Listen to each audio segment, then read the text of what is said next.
हमारे हाथ में एक सेब है, इस सेब को अगर हम चम्मच से काटें तो कितना भी काटें ये नहीं कट रहा है। कितना भी बल लगा लें, कितना भी फोर्स हम लगा लें, लेकिन ये चम्मच से सेब नहीं कट रहा है। लेकिन जब हम इसको चाकू से काटते हैं देखिए ये बड़े आराम से कट गया। देखिए 2 भागों में कट गया। जानते हैं इसका वैज्ञानिक रहस्य क्या है?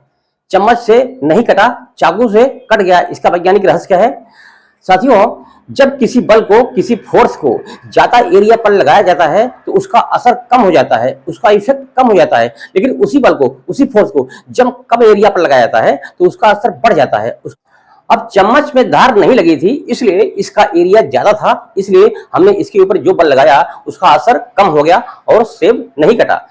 लेकिन चाकू के अंदर धार लगी हुई थी, यानी कि इसका एरिया कम था। जब इसके ऊपर वही बल हमने लगाया, लेकिन वही बल या वही फोर्स जब हम चाकू के ऊपर लगाया तो इसका एरिया कम था क्योंकि धार लगी हुई थी, तो इसके ऊपर उसका असर ज्यादा हो गया, उसका इफेक्ट ज्यादा हो गया और सेब कट गया। विज्ञान का एक फार्मूला होता है कि प्रेशर बराबर फोर्स बटे एरिया। अगर एरिया को हम बढ़ाएंगे तो प्रेशर घटेगा, एरिया को कम करेंगे तो प्रेशर बढ़ेगा। तो चम्मच में चूंकि धार नहीं लगी हुई थी इसलिए उसका एरिया ज्यादा था, इसलिए उसका प्रेशर कम हो गया, इसलिए उस सेब को नहीं काट पाया।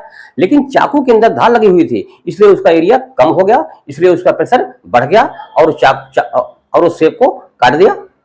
इसीलिए किसी टूल या किसी औजार या किसी हथियार में धार इसलिए लगाया जाता है ताकि उसका एरिया, उसका क्षेत्रफल कम हो जाए और उसके ऊपर जो भी बल लगाया जाए, जो भी फोर्स लगाया जाए उसका असर बढ़ जाए और हमारे कम से कम बल में, कम से कम बल से, कम से कम फोर्स से ज्यादा काम हो जाए।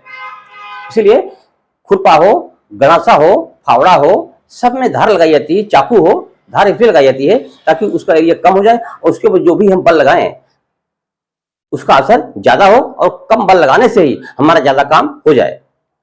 और विज्ञान की रोचक जानकारियों के लिए आप हमारे चैनल को सब्सक्राइब करना न भूलें।